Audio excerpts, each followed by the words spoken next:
SCCADVASA really serves as the collective voice for the prevention of domestic violence and sexual assault in South Carolina. And I think the two important words are collective and prevention. Collective mean we represent our membership of 22 organizations that provide services to victims and survivors of domestic and sexual violence. We also work with systems partners and also with communities, because we recognize that everyone has a piece of the puzzle as we start to sort of try and solve what domestic violence is in our state. And then prevention is really important because we want to work in primary prevention to prevent this from ever happening. Secondary prevention would be sort of supporting services to victims and survivors. And then tertiary prevention would be working on different ways to help people who have used violence change their behavior.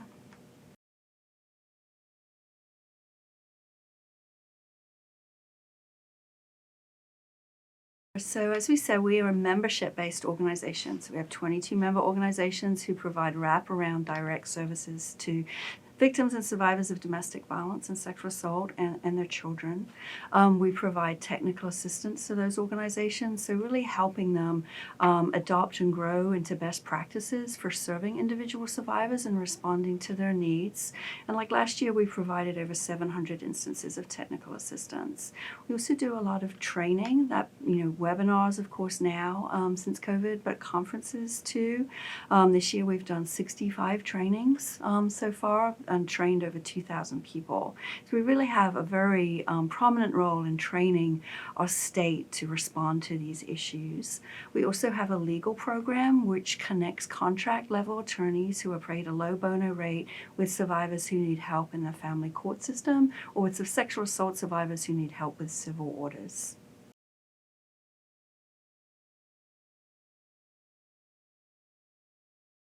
I think through a policy advocacy, what we're trying to do is make sure that our laws are responsive, and then not only are our laws responsive and meet the needs of survivors and hold people accountable, but also that they are implemented correctly.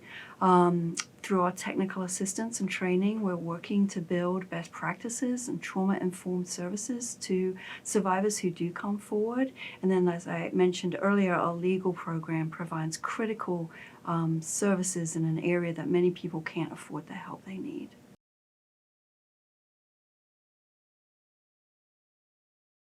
I think this has been 44 decades of immense change. 40 years ago, the issues of domestic and sexual violence were hidden and not really talked about. And although we still have a long way to go, I think we've made enormous strides in bringing them to the surface and having them be things that people are aware of and people are learning how to help with. I think we've done a lot as an organization around policy advocacy. I think we've built collaborative efforts and worked on a lot of initiatives across the state, like with prosecutors, with law enforcement, with the Department of Social Services, with mental health, with alcohol and drug, trying to make sure that we provide wraparound best practice services for everyone. So I think, that whole collaboration and advocacy has been really important. The level of training that we've done means that people who are working within these fields know how to respond. And I think another important piece is the recognition of the intersections and the vast array of hurdles that survivors face.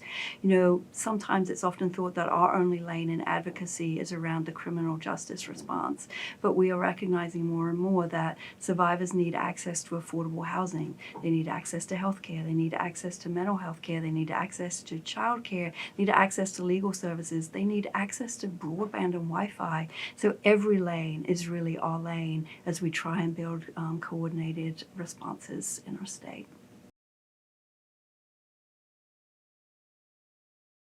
My main hope is that we can really shift the focus of our work to being primary prevention. Although that's a part of our work now, we still spend so much time in response. And if we really want to make long-term change in our communities and make our communities safer for everyone, primary prevention needs to be where we focus. And if that's going to mean investment from the state, that's going to mean bringing everybody on board. It's going to mean, talking to young people wherever we find them, talking to members of faith communities, really bringing everybody in so that we can complete the transformative change that we know will end domestic and sexual violence. I think it's important that we recognize sort of the multiplicity of hurdles that people face. And one of those things that when I talk about domestic violence, I think one of those hurdles and barriers to people accessing the help they need and that gets forgotten is love, right? People are in committed relationships. People have children with their abuser. Things aren't bad all the time. And so when we talk to people and say, well, you just need to leave, we're asking them to walk away from a relationship where they find some happiness and some love, and what they want is for the violence to stop. So I think we need to really find different ways to hold people accountable that go beyond sort of the response we have now, which is primarily a criminal legal response. Are there other ways that we can hold people accountable? Are there other things that we can do to help people change their behavior? In addition to that, there's also barriers with housing. So when people find out that someone's involved in a domestic violence or a victim of domestic violence relationship, they're like, well, you should leave. And my question is always like, leave and go where? We have a crisis in affordable housing in our state. And we also need to make sure that when we hear what victims are asking us, that we are truly listening to them and looking at it through the lens of their lives and not through the lens of our lives.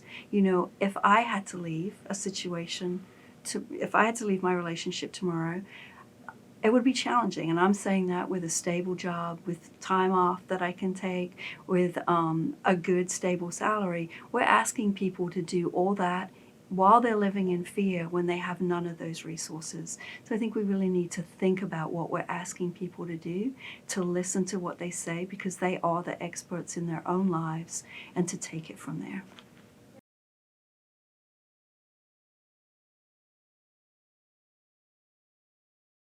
So I think it's really important if somebody comes to you and says they're a victim or survivor, that you believe them, you assure them that it's not their fault, and you ask them if you can find help for them, and that in no way you judge them or you tell them what they need to do.